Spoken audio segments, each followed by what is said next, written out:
नमस्कार दोस्तों, स्वागत है आपका अपने YouTube channel education classes Ramu में आपका स्वागत करता हूं।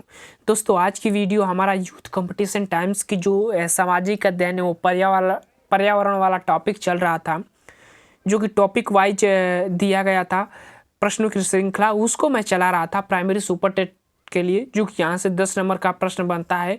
उसका आज हमारा तीसरा लेसन और वो हमारा तीसरा लेसन होगा पर्वत। तो पर्वत वाले टॉपिक को आज हम देखेंगे। पर्वत वाले टॉपिक से रिलेटेड इंपॉर्टेंट प्रश्न जो है दिए गए हैं, उन प्रश्नों को हम देखेंगे। लेकिन इसमें एक चीज़ को ध्यान रखिएगा, पर्वत से रिलेटेड प्रश्न थोड़े कम दिए गए हैं, लेकिन जो थ्योरेटिकल पोर्शन जो होता है इसमें वो काफ़ी ज़्यादा दिया गया है और अच्छा अच्छा पॉइंट दिया गया है। उस पॉइंट को भी मैं थ्योरेटिकल पोर्शन अलग से कराऊंगा। इसी वीडियो के बाद वाली वीडियो थ्योरेटिकल वाला पोर्शन होगा, तो बने रहिएगा हमारे चैनल के साथ। वीडियो आपको पसंद आ रहा होगा तो चैनल को लाइक शेयर जरूर करिएगा। आज हमारा टॉपिक होगा पर्वत, और पर्वत के रिलेटेड मैंने आपको बताया था कि यहाँ पर सिर्फ 10 ही प्रश्न जो है इस टॉपिक से रिलेटेड दिए गए हैं, बाकी सभी थ्योरेटिकल वाले पार्ट दिए गए हैं। तो थ्योरेटिकल वाला पार्ट मैं कराऊंगा। अच्छा है, मुझे वो अच्छा लगा तो मैं ज़रूर आपको करा रहा हूँ। बाकी चीज़ें, आज का हमारा पहला प्रश्न है कि निम्नलिखित में से किस स्थलाकृति का निर्माण हिमानी द्वारा हुआ है। तो किस स्थलाकृति का निर्माण जो है हिमानी द्वारा हुआ है वो आपको बताना है। प्रश्न नंबर पहला का रहा है। तो देखिए, जो यू आकार की आकृति होती है ना, वो हिमानी द्वारा होता है। तो ये चीज़ को ध्यान रखिएगा, कभी भी यू आकार की आकृति जो होती है, जैसे बर्फ धीरे धीरे आते हैं ना, तो इसको काटने के बाद यू आकार की घाटी जो बना देते हैं। लेकिन जब भूस्खलन आता है तो वो भी आकार की घाटी बनाने का निर्माण करता है। ये चीज़ को ध्यान रखिएगा। तो बी वाला विकल्प जो है सही हो जाएगा हमारा। थ्योरी वाला पोर्शन इसका देखते हैं। निम्नलिखित स्थलाकृतियों में यू आकार की घाटी का निर्माण हिमनदों द्वारा होता है। इसका नाम अंग्रेजी वर्णमाला के अक्षर यू के आधार पर हुआ है, जिससे इस घाटी का आकृति मिलती है। अपर्दन के कारण इनके दोनों किनारे काफ़ी समांतर एवं अंतोदर ढाल वाले बन जाते हैं। जल प्रपात एवं बहुप्रभावी जल नदी कृदंत अपर्दनात्मक स्थल रूप हैं। और वी आकार की घाटी का निर्माण अंग्रेजी वर्णमाला के वी अक्षर से आधार पर किया गया है। इस आकृति की घटनाओं का निर्माण युवा नदियों के द्वारा होता है। मतलब जो नई नई भूस्खलन आता है ना, तो पानियों का एकदम तेजी से बहाव होता है। उसे जब नदियाँ निम्नवर्ती कटाव द्वारा अपनी तली को कम करती है तो उसे हम भी आकार की घाटी का निर्माण करते हैं। तो ये नदियों द्वारा होता ही है, जो हिमनदियों द्वारा जो है यू आकार की घाटी का निर्माण होता है, ये भी आप कह सकते हैं। प्रश्न नंबर दूसरा, भारत में हिमालय की सबसे ऊंची चोटी का नाम बताइए। भारत में हिमालय की सबसे ऊंची चोटी का नाम कौन सा है वो आपको बताना है। प्रश्न नंबर दूसरा कह रहा है तो कौन सा, तो भारत की सबसे ऊंची चोटी पूछ रहा है ना, तो माउंट केटू जो कि काराकोरम श्रेणी में स्थित है जम्मू कश्मीर में, वो सबसे ऊंची चोटी है। अभी तक ये ही भारत की सबसे ऊंची चोटी है। बाकी माउंट एवरेस्ट जो है हिमालय की सबसे ऊंची चोटी है, जो कि नेपाल में पड़ता है। एवरेस्ट को नेपाल में सागर माथा के नाम से जाना जाता है, ये भी याद रखिएगा। भारत में स्थित हिमालय की सबसे ऊंची चोटी केटू गार्डविन स्थित है। यह जम्मू कश्मीर के काराकोरम श्रेणी में स्थित है। इस चोटी का ऊंचाई 8,611 किलोमीटर लंबी है। विश्व की सबसे ऊंची चोटी माउंट एवरेस्ट है, जो नेपाल में स्थित है। इसकी ऊंचाई 8,848 मीटर, कहीं कहीं 50 मीटर दिया रहता है। ठीक, सागर माथा के नाम से नेपाल में एवरेस्ट को जाना जाता है, ये भी ध्यान रखिएगा। माउंट एवरेस्ट एक भाग है, तो किसका भाग है वो आपको बताना है। प्रश्न नंबर 3 कह रहा है, तो वह सबको पता होगा कि नेपाल का भाग होगा। डी वाला विकल्प इसका सही हो जाएगा। माउंट एवरेस्ट नेपाल का एक भाग है। एवरेस्ट पर्वत नेपाल सागर माथा, देखिए यहाँ पर दे दी गया है कि सागर माथा के नाम से जाना जाता है। दुनिया का सबसे ऊंचा पर्वत शिखर है, जिसकी ऊंचाई 8,848 मीटर लंबी है। ठीक, अब आगे चलते हैं प्रश्न नंबर 4 पर। और प्रश्न नंबर ये 4 यहाँ है ना, प्रश्न नंबर 4 यहाँ है। प्रश्न नंबर 4 का रखें, इनमें से विश्व का सबसे ऊंचा पठार कौन है। ऊंचा पठार इसमें से आपको बताना है कि विश्व का सबसे ऊंचा पठार इसमें से कौन सा है, वो आपको बताना है। 3 ही विकल्प दिए गए हैं, तो ध्यान से आप बताइएगा। इनमें से विश्व का सबसे ऊंचा पठार कौन सा है?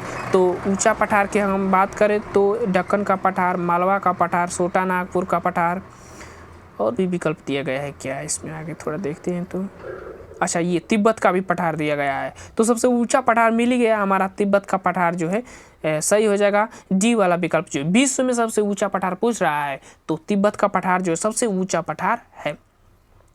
तिब्बत का पठार विश्व का सबसे ऊंचा पठार है, जिसकी ऊंचाई 4500 मीटर यानी 14,800 फीट है। तिब्बत का पठार मध्य एशिया में स्थित एक ऊंचाई वाला पठार है। यह दुनिया में हिमालय पर्वत श्रृंखला से लेकर उत्तर में तकला माखन, चीन जो तकला माखन मरुस्थल जो पड़ता है चीन में, वो वहाँ तक विस्तृत है। यह पठार 1000 मीटर किमी लंबा, पूर्व में पश्चिम में 2500 किमी चौड़ा है। इसे इर्द गिर्द विश्व की सबसे लंबे 14 पर्वत इसी क्षेत्र में पाए जाते हैं। प्रश्न नंबर 5, पृथ्वी पर माउंट एवरेस्ट सबसे ऊंची चोटी है। यह समुद्र तल से इसकी ऊंचाई कितनी है? तो 8,848 किलोमीटर, 8 मीटर जो है, किलोमीटर नहीं। ये वाला विकल्प 5वां का सही हो जाएगा। माउंट एवरेस्ट पृथ्वी की सबसे ऊंची चोटी है जो नेपाल में स्थित है। नेपाल में इसे सागर माता के नाम से जाना जाता है। समुद्र तल से इसकी ऊंचाई 8,848 मीटर है। प्रश्न नंबर 6वां कह रहा कि भारत में अधिकतम भूस्खलन की घटनाएं होती हैं। तो भारत में अधिकतर भूस्खलन की घटनाएं कहाँ पर होती है? तो सबको पता होगा कि हिमालयी क्षेत्र में जो है भूस्खलन की घटनाएं होती है। बी वाला विकल्प जो है इसका सही हो जाएगा। देखिए, भारत का हिमालय क्षेत्र अत्यधिक सुभेद्दा क्षेत्र है, सुभेद्दा क्षेत्र है अंतर्गत आता है यह, अतः यहाँ सर्वाधिक भूस्खलन की घटनाएं होती हैं। प्रश्न नंबर 7, और यह करके कि हिमालय पर्वत किस प्रकार के पर्वत का उदाहरण है? काफ़ी इंपॉर्टेंट प्रश्न है, और हमने आपको जब थ्योरेटिकल पोर्शन कराएंगे तो उसमें आपको पर्वत के वर्गीकरण बताएंगे कि पर्वत को कितने आधार पर वर्गीकृत किया जाता है, जैसे कि मूर्धार पर्वत, अवरोधी पर्वत, चुंबकार पर्वत, संगरी पर्वत, अवशिष्ट पर्वत, ये जितनी पर्वत के प्रकार है सब मैं आपको पढ़ाऊंगा, टेंशन मत लीजिए का। जल्दी उसकी वीडियो, अगली वीडियो वही होगी। प्रश्न नंबर 7, हिमालय पर्वत किस प्रकार के पर्वत का उदाहरण है? आपको बताना है। तो ये जो है ना, हिमालय पर्वत एक नवीनीकृत पर्वत है। पहली चीज समझिए, नवीनीकृत पर्वत है, तो इसको हम परतदार पर्वत के अंतर्गत रखेंगे। ऑप्शन नंबर ए वाला, परतदार पर्वत या वलित पर्वत के नाम से भी जाना जाता है। तो ये चीज को ध्यान रखिएगा, परतदार पर्वत या वलित पर्वत, या आप कह सकते हैं मूर्धार पर्वत भी उसको आप कह सकते हैं। एक ही नाम है तीनों का। ए वाला विकल्प इसका सही हो जाएगा। वलित पर्वत वे पर्वत है जिनका निर्माण वलय नामक भूगर्भिक प्रक्रिया के तहत हुआ है। प्लेट विवर्तनित के सिद्धांत के बाद इसके निर्माण के बारे में यह माना जाता है कि भूसंतियों में जमे अवसादों के 2 प्लेटों के आपस में करीब आने के कारण दबाव पर सिकुड़ने और सिलवटों के रूप में उठने से हुआ है। टेर्सियनी युग में बने वलित पर्वत आज सबसे महत्वपूर्ण पर्वत श्रृंखलाओं में एक है, जैसे आल्पस, हिमालय, ये सब वलित पर्वत, मूर्धार पर्वत के अंतर्गत आने वाले पर्वत है। यूराल भी आ जाए, कई पर्वत है भाई। प्रश्न नंबर 8, माउंट आबू जो एक परिवर्ती स्थल है, कौन सी पर्वत श्रृंखला पर स्थित है? माउंट आबू। तो माउंट आबू कौन सी पर्वत श्रृंखला पर स्थित है वो आपको बताना है। तो ये जो है ये हमारे ये अरावली पर्वत, जो पुरानी श्रृंखलाएं हैं ना अरावली पर्वत वाली, वहाँ पर माउंट आबू जो क्षेत्र स्थित है। सी वाला विकल्प इसका सही हो जाएगा। अरावली पर्वत भारत की पश्चिमी भाग राजस्थान में स्थित एक पर्वतमाला है। भारत की भौगोलिक संरचना में अरावली प्राचीनतम पर्वत है। यह संसार की सबसे प्राचीनतम पर्वत श्रृंखलाओं में श्रृंखला है, जो राजस्थान को उत्तर से दक्षिण को 2 भागों में बांटती है। अरावली पर्वत की सबसे ऊंची शिखर जो है सिरोही जिले में स्थित गुरु शिखर जो है 1722 मीटर ऊंची है, जो कि माउंट आबू में स्थित है। गुरु शिखर जो है पर्वत श्रृंखला, और इसको हम किस श्रेणियां में रखेंगे? तो अवशिष्ट वाले प्रकार जो आता है ना पर्वतों का, उसमें इसको रखा जाता है अरावली पर्वत को। छिन्न भिन्न ये पर्वत श्रृंखला पड़ी हुई है, टूटी फूटी, पुरानी है तो टूट फूट गई है सब। प्रश्न नंबर 9, नंदा देवी चोटी किस राज्य में स्थित है? नंदा देवी चोटी जो है किस राज्य में स्थित है वो आपको बताना है। प्रश्न नंबर 9 कह रहा है। तो किस राज्य में? तो ये उत्तराखंड में स्थित होगा। बी वाला विकल्प जो इसका सही हो जाएगा, नंदा देवी चोटी।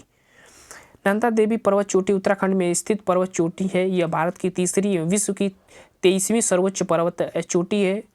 भारत की सर्वोच्च पर्वत चोटी केटू गाडविन है जो कि काराकोरम श्रेणी की सर्वोच्च चोटी है। और नंदा देवी पर्वत शिखर हिमालय पर्वत श्रृंखला में भारत के उत्तराखंड राज्य में पूर्व में गौरी गंगा तथा पश्चिमी में ऋषि गंगा घाटियों में अवस्थित है। तो तीसरी सबसे ऊंची चोटी है भारत की। कंचनजंगा के बाद इसी का नाम आता है। प्रश्न नंबर 10, भारत में सबसे पुराने पहाड़ कौन से हैं? तो ये तो सबको पता होगा कि प्रश्न नंबर 10 का उत्तर सी वाला विकल्प अरावली पर्वत जो है कि अवशिष्ट पर्वत श्रृंखला में आता है, सबसे प्राचीनतम श्रृंखला में। तो पुराने पहाड़ इसी में आ जाएंगे। गुरु शिखर इसकी सबसे ऊंची चोटी है, 1722 मीटर ऊंची है। भारत की सबसे पुराना पहाड़ अरावली है जो कि यह पर्वत श्रेणी गुजरात के पालन से लेकर राजस्थान के हरियाणा से लेकर दिल्ली तक लगभग 800 किमी लंबी फैली हुई है। अरावली श्रेणी का निर्माण प्री कैम्ब्रियन काल में हुआ है जो कि 600 से 570 मिलियन पूर्व तक माना जाता है। यह भारत की ही नहीं विश्व की सबसे प्राचीनतम पर्वत श्रृंखलाओं में से एक है। इसकी सर्वोच्च चोटी गुरु शिखर 1722 मीटर ऊंची है। नाथुला दर्रा जो है किसमें है आपको बताना है। अच्छा, देश दिया गया है नाथुला दर्रा किस देश में है वो आपको बताना है। प्रश्न नंबर 11 का रहा है। तो नाथुला दर्रा किस देश में है? इंडिया में। देश इंडिया है, इंडिया में ही होगा ना नाथुला दर्रा, इंडिया में है। और पूछे ये कि नाथुला दर्रा किस राज्य में है तो आप किसके साथ जाएंगे? सिक्किम के साथ जाएंगे। तो ध्यान रखिएगा, जिलेपला और नाथुला दो दर्रे सिक्किम के दर्रे हैं। अब अगले, अच्छा यहाँ पर थ्योरी वाला पार्ट दे दिया गया। देखिए यहाँ पर नाथुला दर्रा हिमालय का एक पहाड़ी दर्रा है जो कि भारत के सिक्किम राज्य में दक्षिणी तिब्बत में चुंबी घाटी को जोड़ता है। भारत और चीन के बीच 1962 के हुए युद्ध में के बाद इसे बंद कर दिया गया था तथा वापस 2006 में व्यापार के लिए इसे खोल दिया गया था नाथुला दर्रा को। अब ये महत्वपूर्ण प्रश्न, ड्रैकन्सबर्ग पर्वत किस देश में स्थित है जो कि सहायक अध्यापक 2018 वाली भर्ती थी उसमें पूछा गया था। अब 2018 वाली भर्ती जो थी उसमें लिखित प्रश्नों की श्रृंखला देनी थी, मतलब बहुविकल्पी प्रश्न नहीं दिए गए थे। तो दक्षिणी अफ्रीका में ये ड्रैकन्सबर्ग पर्वत जो है स्थित है। ये चीज़ ध्यान रखिएगा, ड्रैकन्सबर्ग पर्वत दक्षिण अफ्रीका में स्थित है। दक्षिण अफ्रीका की ऑरेंज और वाल नदियाँ ड्रैकन्सबर्ग पर्वत से निकलती है। तो ये भी इम्पोर्टेंट पॉइंट है। ऑरेंज और वाल नदी जो है ना ड्रैकन्स पर्वत से निकलती है। ये पश्चिम की ओर बहती हुई अटलांटिक महासागर में गिर जाती है। दक्षिण अफ्रीका में स्थित ड्रैकन्सबर्ग की खानें हीरा सोने के लिए विश्व भर में प्रसिद्ध हैं। तो ये अभी ध्यान रखिएगा, ड्रैकन्सबर्ग जो पर्वत है ना वहाँ पर हीरे और सोने की खान पाई जाती है उसी पर्वत श्रृंखला में, तो वो विश्व भर में प्रसिद्ध है। बाकी कुछ इंपॉर्टेंट पॉइंट है इस टॉपिक से रिलेटेड, उसको देखते हैं। हिमालय पर्वत की सबसे ऊंची चोटी माउंट एवरेस्ट जो 8,848 मीटर है, नेपाल में स्थित है। सागर माथा के नाम से नेपाल में जाना जाता है। माउंट एवरेस्ट का नाम भारत में पूर्व महासर्वेक्षण सर जॉर्ज एवरेस्ट के नाम पर रखा गया था। और हिमालय का दूसरा सबसे ऊंचा शिखर जो है कंचनजंगा जो है कि 8,598 मीटर ऊंचा है जो कि सिक्किम में स्थित है। उसके बाद किसका नाम आता है? नंदा देवी का, ये भी ध्यान रखिएगा। प्रश्न नंबर, माउंट एवरेस्ट नेपाल में स्थित है। यह विश्व का सर्वोच्च पर्वत शिखर है जिसकी ऊंचाई 8,848 मीटर, फीट में 29,028 फीट ऊंचा जो है इसकी ऊंचाई हो जाती है। प्रथम भारतीय महिला बछेंद्री पाल एवरेस्ट पर शिखर पर चढ़ने वाली 1948 में सफलता पाई थी, ये भी ध्यान रखिएगा। और विश्व की सबसे ऊंची चोटी माउंट एवरेस्ट दूसरी महिला पर्वतारोही संतोष यादव, और 2 बार इन्होंने फतेह हासिल किया एवरेस्ट पर चढ़कर, संतोष यादव, ध्यान रखिएगा। भारत की सबसे ऊंची पर्वत श्रृंखला केटू गाडविन जो कि काराकोरम श्रेणी जम्मू कश्मीर में स्थित है। गुरु शिखर राजस्थान के सिरोही जिले के अरावली पर्वत की सर्वोच्च चोटी है। इसकी ऊंचाई समुद्र तल से 1722 मीटर ऊंची है। अरावली पर्वत जो है अवशिष्ट पर्वत श्रृंखला में आता है, जो पर्वतों का एक प्रकार होता है। सुसुप्त ज्वालामुखी में इटली का एटा एवं जापान का फ्यूजियामा जो है सुसुप्त ज्वालामुखी से रिलेटेड पॉइंट, और फ्यूजियामा और एटा, एटा इटली का है और नाम से ही इटली एटा इससे जुड़ेंगे तो याद हो जाएगा, और जापान का फ्यूजियामा जो सुसुप्त ज्वालामुखी है। तो ये थे हमारे आज के कुछ इम्पोर्टेंट पॉइंट। आपको पता होगा कि ज्वालामुखी भी 3 प्रकार के होते हैं, वो चीज़ को ध्यान रखिएगा। तो सुसुप्त ज्वालामुखी की बात इसमें हुआ है, तो एटा जो है इटली में है और जापान में फ्यूजियामा है। और ये वीडियो आपको कैसा लगा? वीडियो अच्छा लगे तो वीडियो को लाइक करेगा। अभी इसी टॉपिक से रिलेटेड थ्योरी वाला पार्ट वाला जो वीडियो होगा मैं जल्दी लेकर आऊँगा। बने रहिएगा चैनल के साथ। वीडियो पसंद आए तो चैनल को लाइक शेयर सब्सक्राइब आप जरूर करेगा। Thank you for watching this video.